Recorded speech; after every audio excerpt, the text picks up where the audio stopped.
in an old courtyard of Jerusalem, where the scent of bread mingled with the rustle of olive trees. An aged rabbi used to sit every morning watching the merchants pass. Among them was Ezra, a man known for his relentless work. From dawn until long after nightfall, Ezra hammered, polished, and carried goods. Yet despite his effort, his life never changed. His hands were full of labor, but his home remained empty of peace and abundance. One morning, frustrated and weary, Ezra approached the rabbi. "Rabbi," he said, "I work more than anyone in this city. I rise before the sun and rest after the stars, yet my purse is light and my table thin. Tell me, what sin have I committed that the Almighty withholds his blessing?" The rabbi looked at him, silent for a moment. Then gently he said, "My son, the world does not reward the one who works the most, but the one who understands his work. You confuse movement with growth and sweat with wisdom. Sit, and I will tell you where your effort has gone astray." That day, the rabbi shared a truth that echoed far beyond Ezra's shop, a lesson repeated through generations, from Talmudic scholars to modern minds. Working harder does not always mean working wisely. This is the story, and the revelation, behind the ancient Jewish view of prosperity, purpose, and the hidden error of those who exhaust themselves without ever moving forward.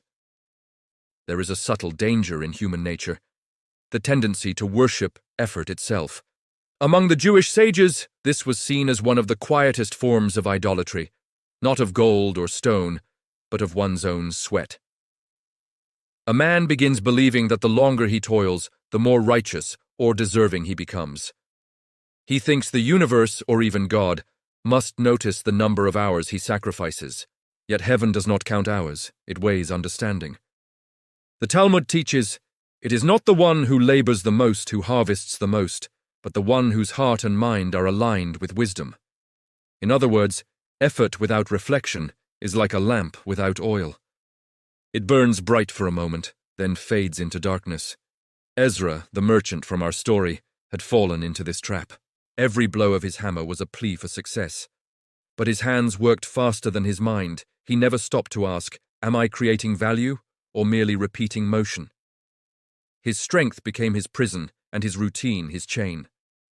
The rabbi, seeing this, reminded him that effort is not holy by itself. Work becomes sacred only when joined with kavanah, intention, purpose, and consciousness. In Hebrew thought, even prayer without kavanah is empty words.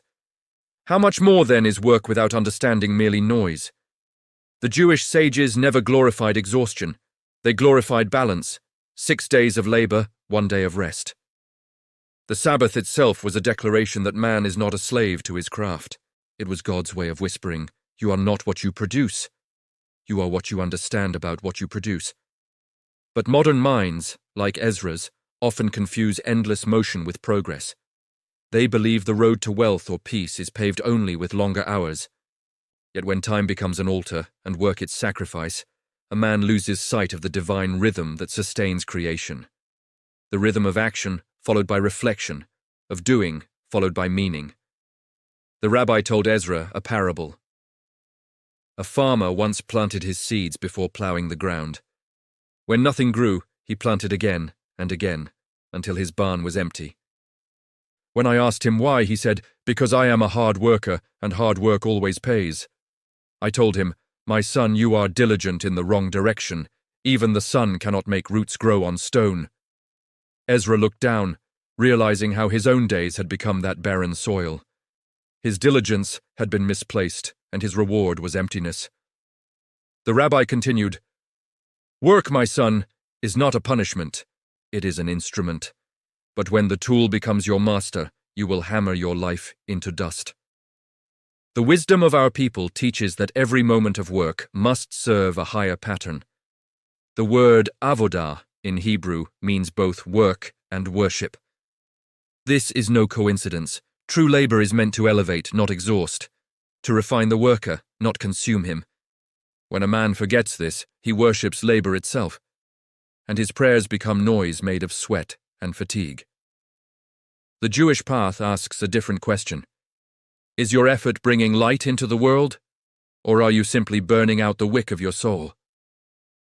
Ezra's eyes, once filled with complaint, softened. He began to understand that he was not poor because he lacked strength, but because he lacked direction. His life was filled with movement, yet void of meaning. That night, for the first time in years, he closed his shop before sunset.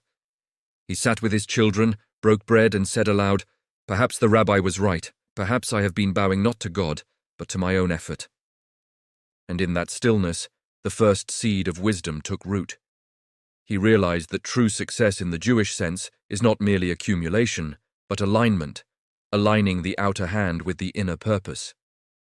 A man may work 12 hours and remain stagnant, while another works 6 and prospers, because the latter's labor is guided by clarity, not compulsion. Ezra had taken his first step from slavery to stewardship.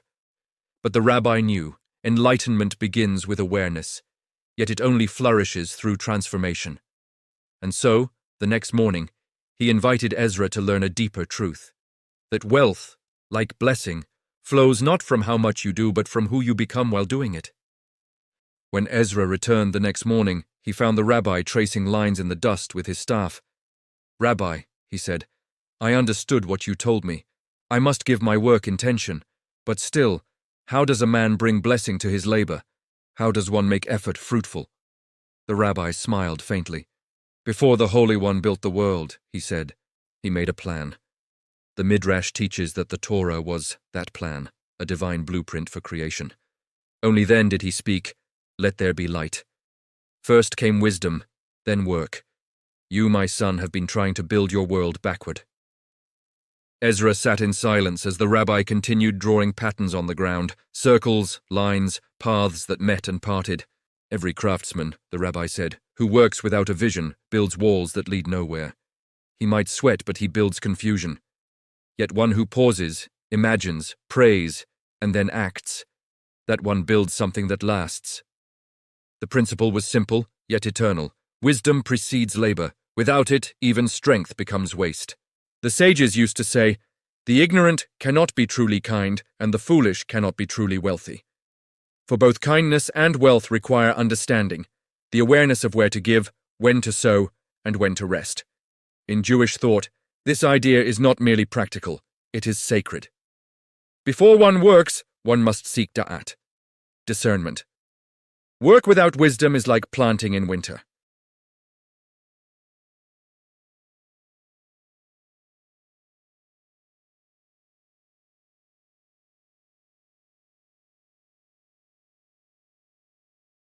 Ezra thought of all the years he had worked blindly. He remembered the faces of men richer than he, who seemed to work less yet prosper more. He used to envy them. Now he wondered if they simply understood the when and how of their craft better than he did. The rabbi said, "The Almighty never forbade ambition, but he asks for balance. You chase coins, but coins are like shadows. If you run after them, they flee. If you walk toward light, they follow. Do not seek money, seek understanding, and money will seek you." Ezra frowned. "But Rabbi, how does one gain this understanding?" The old man raised his staff and pointed toward the sky. "By asking questions before lifting the hammer, by listening before speaking, by studying not only the Torah but your own habits. The fool says, 'I don't have time to learn.' The wise man says, 'Learning is what saves my time.'" There was a pause, long, sacred. The sound of distant prayer filled the air. The rabbi went on softer now. "The Torah begins with the letter Bet, the second letter of the Hebrew alphabet, not Aleph, the first. The sages say this teaches humility, that creation begins not from self, but from wisdom that precedes us. When you work, begin not from your strength, but from your learning. Don't ask, 'What can I do today?' Ask, 'What does heaven wish me to do today?'" Ezra nodded slowly. His chest felt lighter, as if the dust of years had been brushed away. For the first time, he saw his work not as a punishment for survival, but as an opportunity to reflect divine order into the world. The hammer was not his master. It was his instrument of prayer. The rabbi then told him a story. There were 2 builders. One began without plans, piling stone upon stone until he collapsed in exhaustion. The other studied the sun's path, the slope of the land, and the nature of each stone. He built slower, but when the storm came, his house stood. The storm comes for every man, Ezra. The question is not whether you build, but how. Ezra felt a quiet conviction rise within him. For years, he had chased results. Now he began to crave wisdom. The rabbi placed a hand on his shoulder and said, "Your hands will feed your body, but only your mind will feed your future. Begin each day by seeking wisdom before motion, and your labor will multiply itself."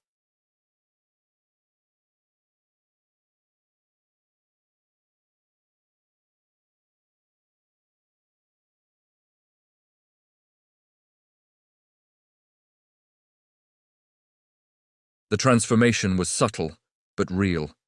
His voice softened when he spoke to customers. He gave freely to those in need. Slowly, his reputation changed.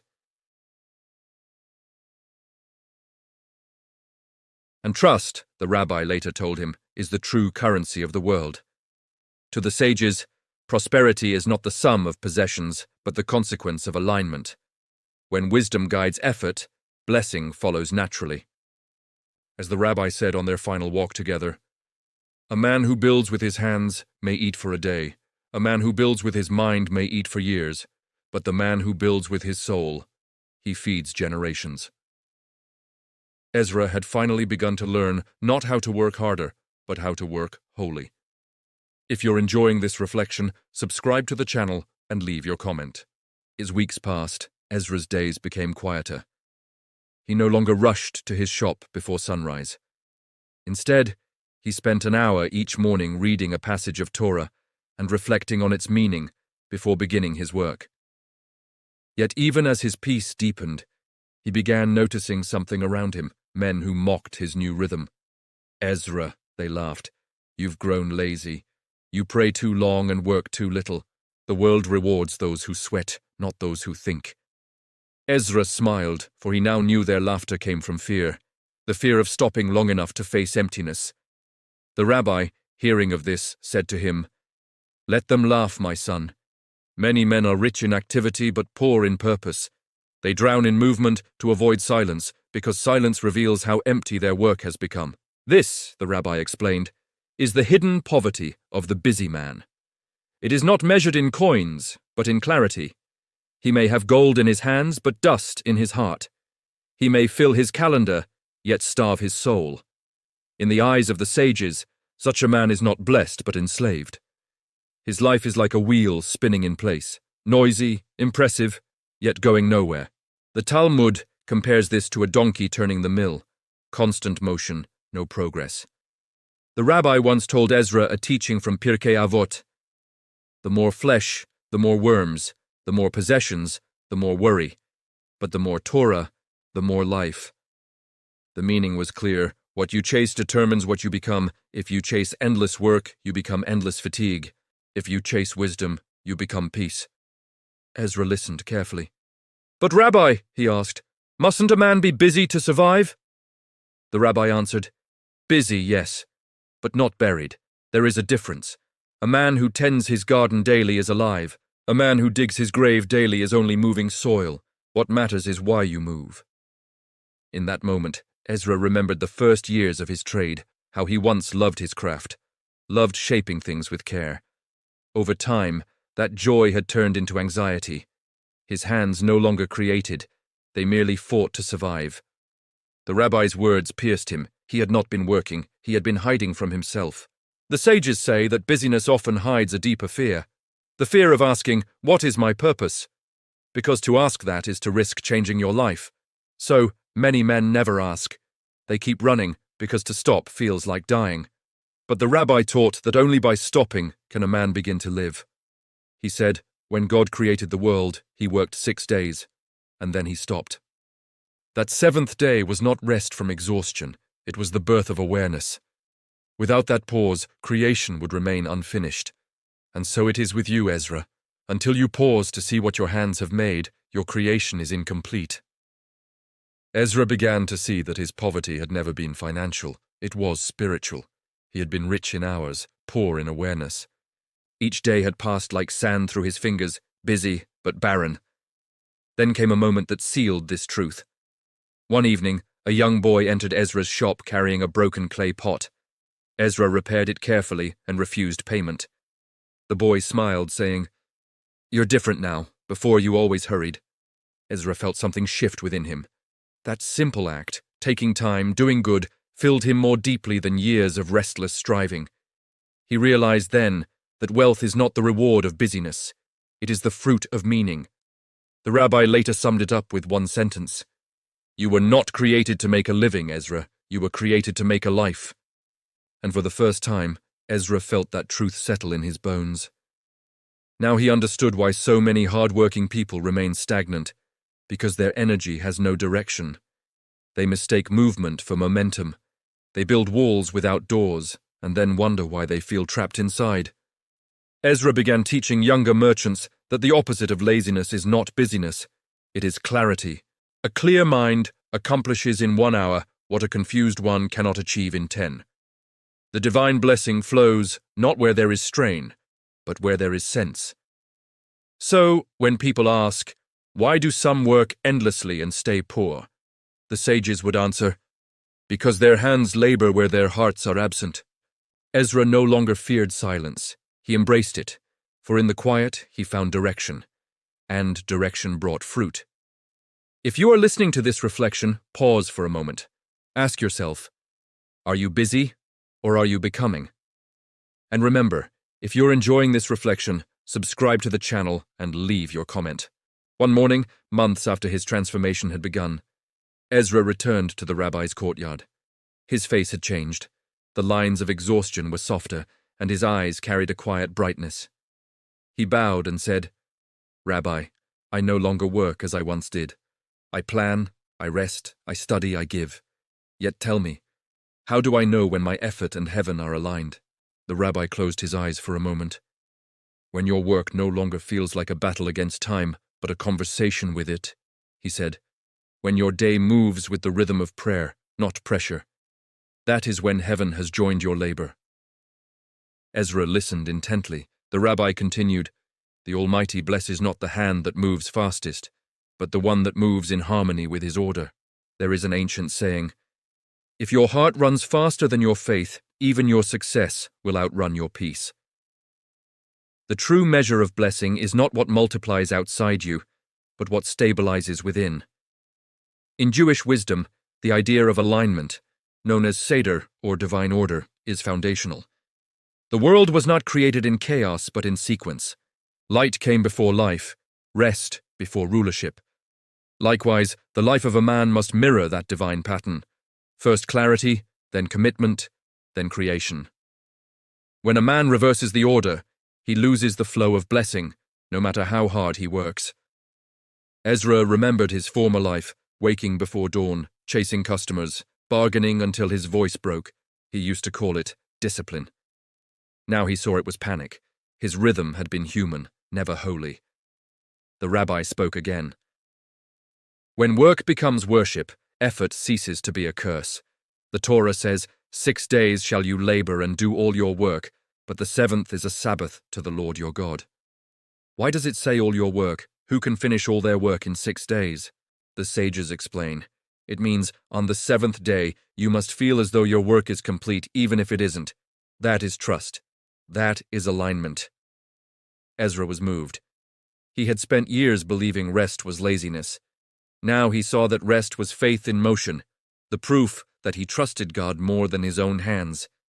He asked, "Rabbi, does that mean if I rest, I will become rich?" The old man laughed.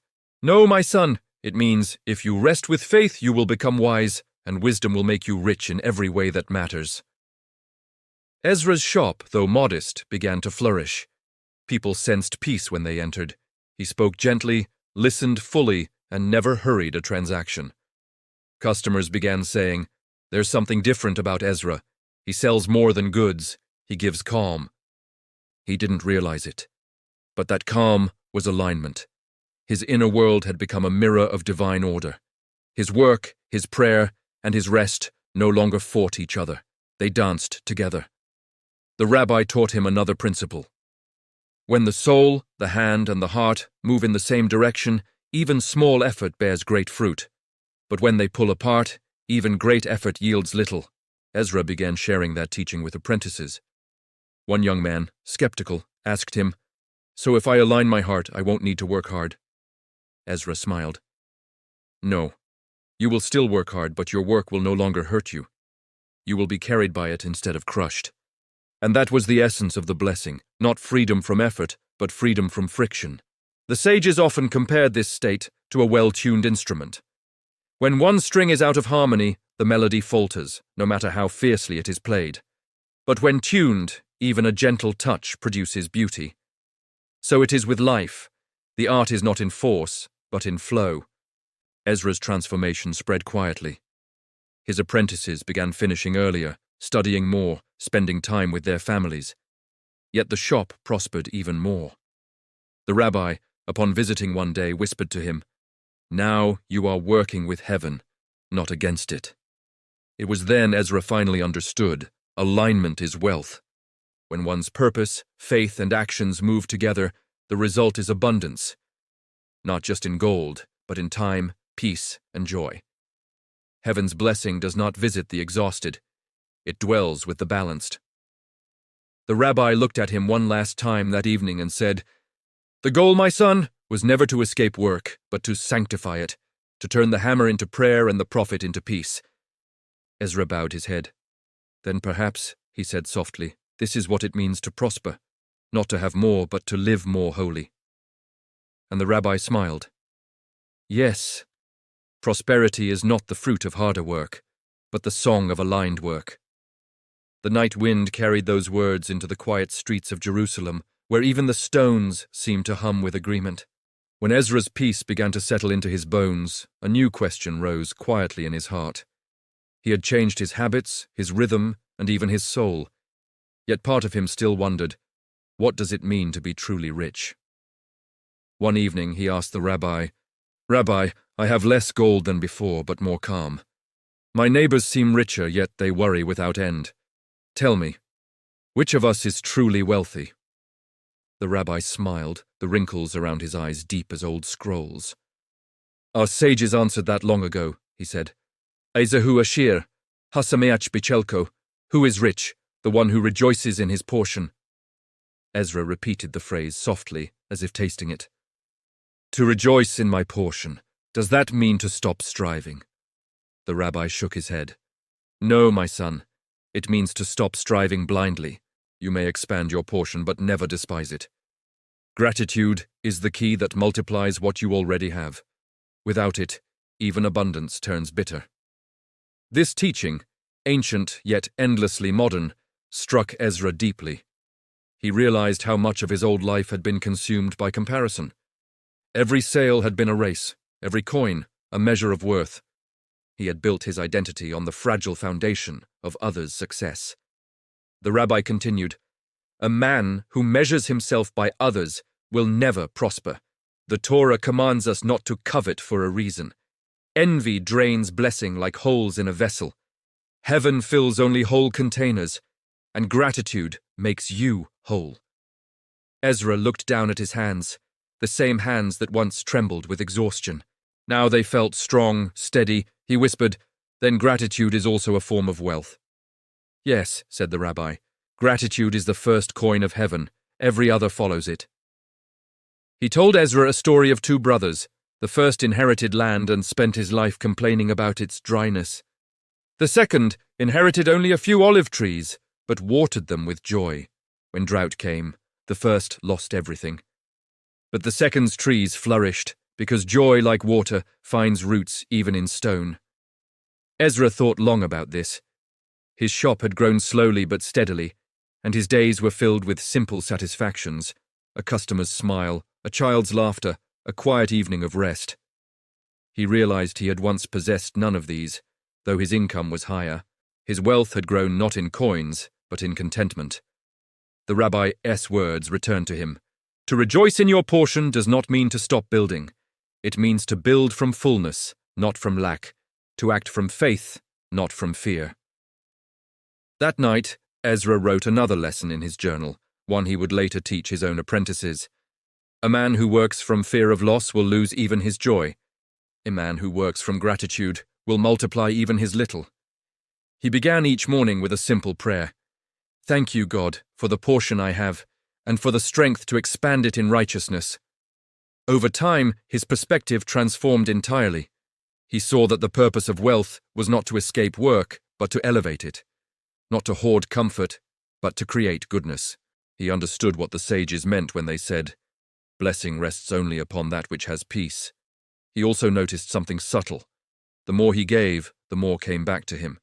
His acts of generosity, repairing pots for widows, sharing food with neighbors, returned in ways beyond counting. People trusted him, respected him, and sought his counsel. His business, built on peace, became a small pillar of light in the community. The rabbi once visited and said with a knowing smile, "Ezra, when your hands became servants of the soul, your livelihood became a servant of heaven." And that was the moment Ezra truly understood the meaning of wealth, not as possession, but as partnership with the divine order. The sages never taught poverty as holiness, nor greed as virtue. They taught wholeness, that the purpose of money is to bless, not to bind. To the man who sees through this lens, every coin becomes sacred, every effort meaningful, and every pause part of a greater rhythm. Ezra's wealth was now measured not by the weight of gold, but by the weight of peace. He remembered the rabbi's last counsel. The fool chases wealth to feel alive, the wise man becomes alive, and wealth chases him. And so Ezra lived not as a man who worked to survive, but as one who worked to serve, and heaven, it seemed, quietly served him in return. As Ezra's wisdom deepened, he began to feel something new, an inner quietness, as though the world around him had slowed down to match the rhythm of his breath. One Friday evening, while preparing his home for Shabbat, he looked around and saw the candles flicker, the bread resting under its cloth, and his children laughing softly. It was then that he understood. The Sabbath was not only a day, it was a state of being. For most of his life, Ezra had treated rest as an interruption, a delay between work and more work. But under the rabbi's guidance, he began to see Shabbat as the crown of creation, the invisible force that makes effort sacred. When he first learned Torah as a boy, he had memorized the verse, "And God rested on the seventh day and sanctified it." But only now did he understand that rest is not a reward after labor, it is the completion of it. Without rest, no work is ever whole. The rabbi once told him, 6 days you build the world, on the seventh you remember why you built it. Ezra smiled at that, for he now knew the truth of it. Rest is not merely for the body, it is for the soul to realign with heaven. To pause is not to stop growing, but to grow inward. Each Shabbat, Ezra would close his shop early, light the candles, and bless his family. He felt something divine in that moment, a river of stillness flowing through the noise of the world. The sound of coins, the pressure of business, the chatter of customers, all of it faded into the silence of peace. One evening, his old neighbor Levi approached him. "Ezra," he said, "your shop closes earlier every week. Aren't you losing money?" Ezra smiled kindly. "Perhaps, but I am gaining life. Before, I worked so much that my days were one long blur. Now when I rest, I remember that I am not the source of my own bread. God is." Levi shook his head. "But what if you fall behind?" Ezra looked toward the sky where the stars were just beginning to appear. "When I worked without rest, I was already behind. I had everything except peace." The rabbi later explained it in deeper words. The Sabbath is not about stopping the world, it is about remembering you are not its engine. When you rest, you declare that the world can spin without your hands, because it rests in stronger hands. For many, this is the hardest faith of all, the faith to stop. It is easier to believe God helps those who work tirelessly than to believe, He blesses those who trust enough to pause. But the sages taught that blessing hides in stillness. The manna that fed Israel in the desert never fell on the Sabbath. It was given in double measure the day before. The message was simple. Provision is not earned by endless motion, but by rhythm, by knowing when to act and when to wait. Ezra began to see his entire life through that rhythm. Work and rest, give and receive, speak and listen, every action mirrored the pulse of creation itself. He realized that the same principle guiding the heavens also guided his hands. Balance sustains everything. When he told the rabbi about this realization, the old man nodded approvingly. Now you understand the true secret of prosperity, not accumulation but renewal. A man who does not rest will eventually be forced to stop, but one who rests in wisdom never breaks, he bends and begins again. Ezra took those words to heart. Every Sabbath, he reminded his family that the table was their altar, the bread their offering, and their laughter their hymn. He taught his children that holiness was not found only in the synagogue, but also in the silence between breaths, in gratitude after a meal, in stillness after effort. Through rest, he became more creative, more patient, and more generous. His workdays grew shorter, yet his results grew greater. He no longer chased time. Time, it seemed, had begun to walk beside him. The rabbi's final lesson on rest was one Ezra never forgot. Those who never stop to breathe cannot receive the wind of blessing. The Spirit moves where there is space. Rest, and you create that space. And so Ezra learned the greatest paradox of life. Sometimes the way forward is found in stillness. Sometimes the key to growth is a holy pause. He finally understood that success is not measured by how much we do, but by how deeply we live what we do. That night, as the candles burned low, Ezra whispered a prayer of gratitude, not for riches or recognition, but for rhythm, for the divine order that allowed him to labor and to rest, to strive and to surrender, all in harmony with the source of all things. As Ezra's peace and prosperity grew, so did the trust of his community. Yet with success came temptation, the quiet whisper of shortcuts, of easier profits, of bending truth, just a little. One day a wealthy merchant approached him with an offer. "Ezra," said the man, "I admire your honesty, but sometimes you could be richer if you were less rigid. A small lie in business is like dust in bread, unpleasant, yes, but harmless. What matters is the feast that follows." Ezra felt the pull of the offer. His shop had been doing well, but the promise of more shimmered like gold in sunlight. Still, he could hear his rabbi's voice in his memory. The blessing of God rests only on what is pure. That evening, he went to the courtyard and found the rabbi watching the sunset. "Rabbi," he said, "must honesty always come before success? Can't a man bend truth if his purpose is good?" The rabbi did not look at him.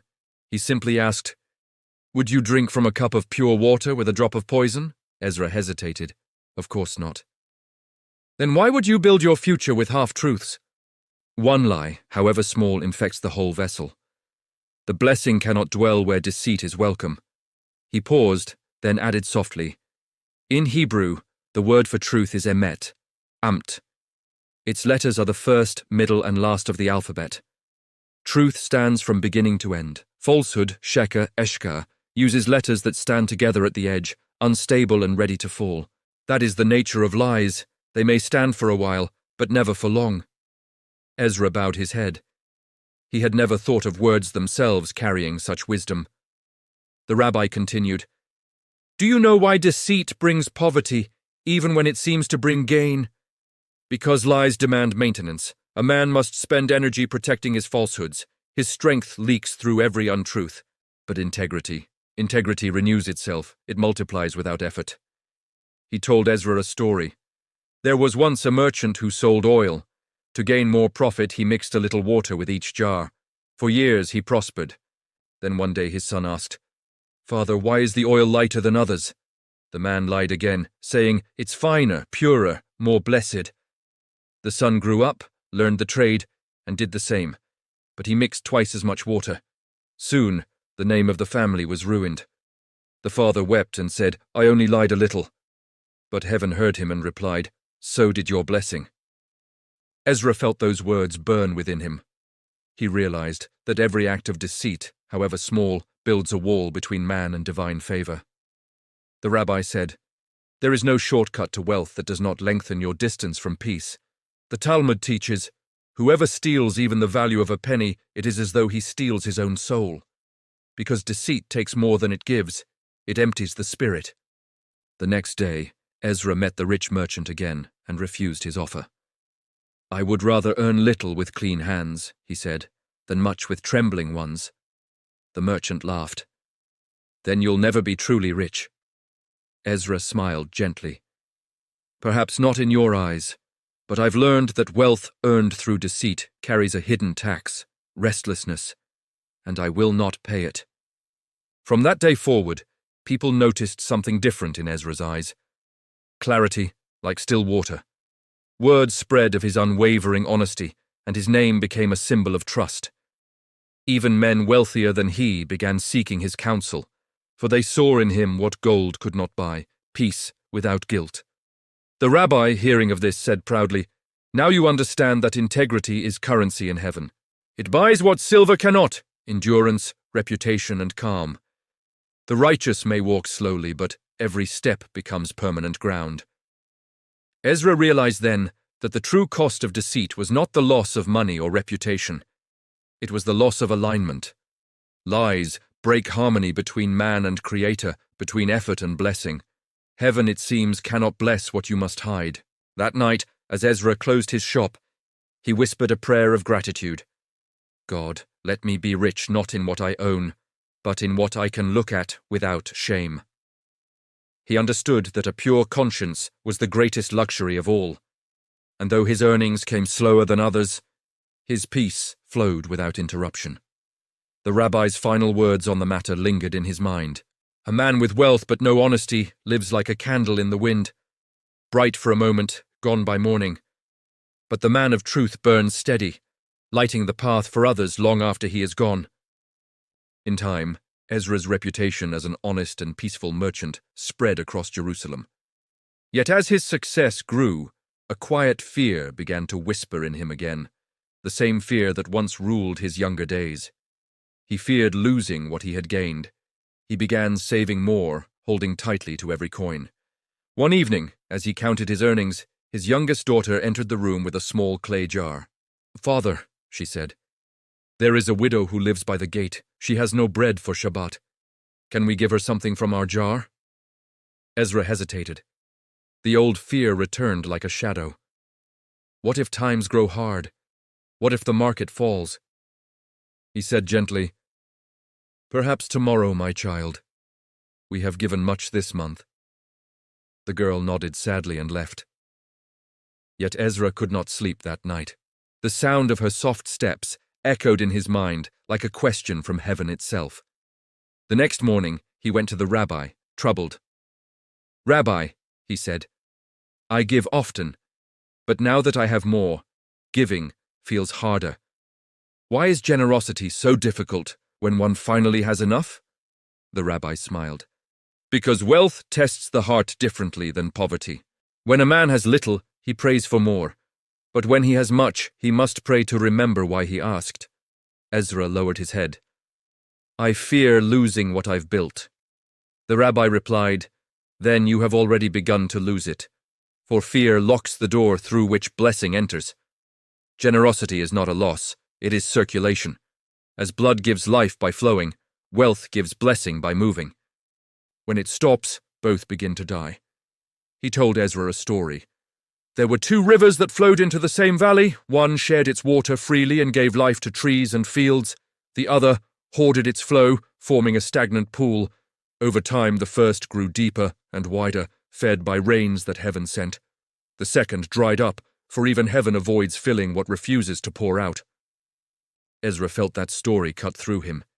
He realized his fear had turned his blessings into still water. The rabbi continued, "The sages teach, tithe, so that you may become rich.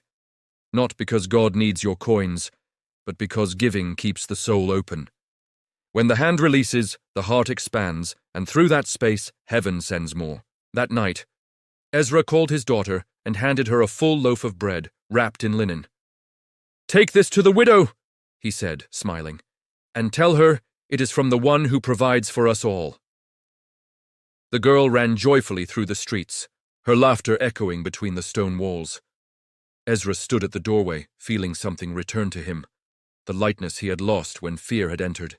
In the weeks that followed, he began to give more, not only money but time, advice, kindness. He repaired tools for poor craftsmen and paid fair wages even when others undercut. His generosity was quiet, but its effects were loud. His shop became known not just as a place of trade, but as a place of trust. Soon, Strangers came from other towns just to buy from him. When asked why, they said, because Ezra's scales weigh not only goods, but goodness. The rabbi, seeing this, smiled and said, "You have learned the law of the circle, my son. What leaves your hand does not leave your life. It returns, refined and multiplied." Ezra discovered that giving did not make him poorer, it made him part of a larger flow. The same rhythm he had learned in rest now lived in his generosity. Give and receive, plant and harvest, work and pause. He told his apprentices, "We do not own what we keep. We own what we give meaning to. When I give, I join the Creator in his work of sustaining the world." Years later, when his children grew older, they remembered not the size of his wealth, but the size of his kindness. And when people spoke his name, they said, "Ezra the merchant, a man who gave as if his heart was never empty." In his final visit, the rabbi said, "Now you have found the secret that even kings forget. Generosity is not the act of giving away wealth. It is the art of staying connected to heaven, chest supply. The hands that release are the hands that receive." Ezra bowed his head, tears of gratitude in his eyes. He understood now that true prosperity was not accumulation, but circulation. His coins no longer clinked with fear, but with faith. And every time he gave, he heard the whisper of the divine, "You cannot outgive the source of all giving." That was the final freedom, the liberation from scarcity itself.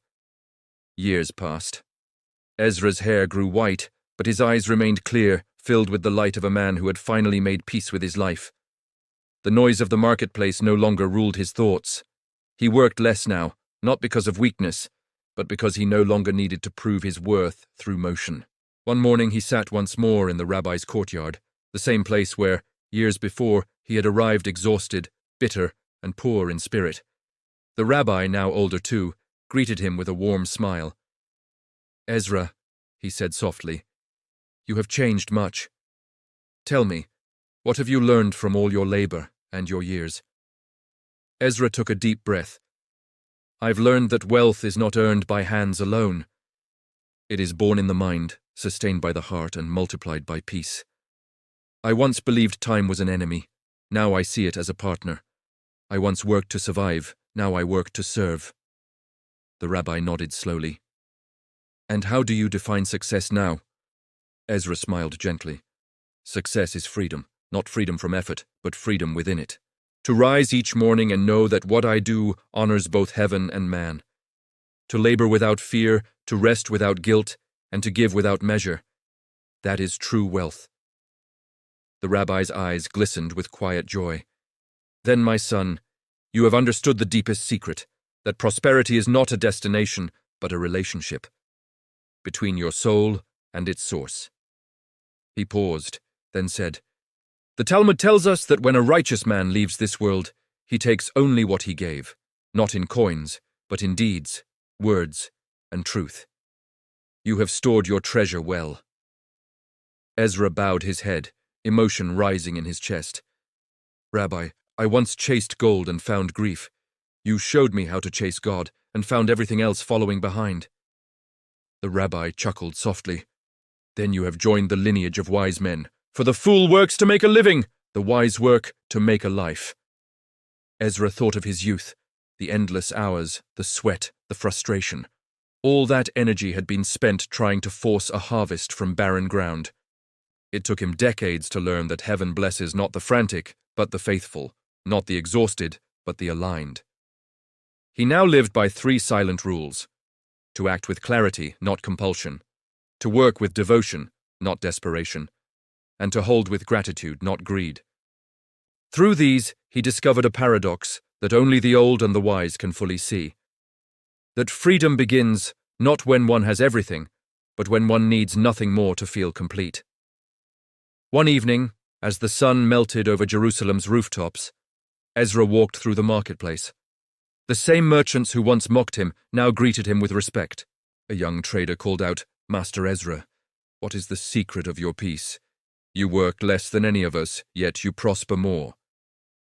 Ezra smiled kindly. "Because I no longer work for money.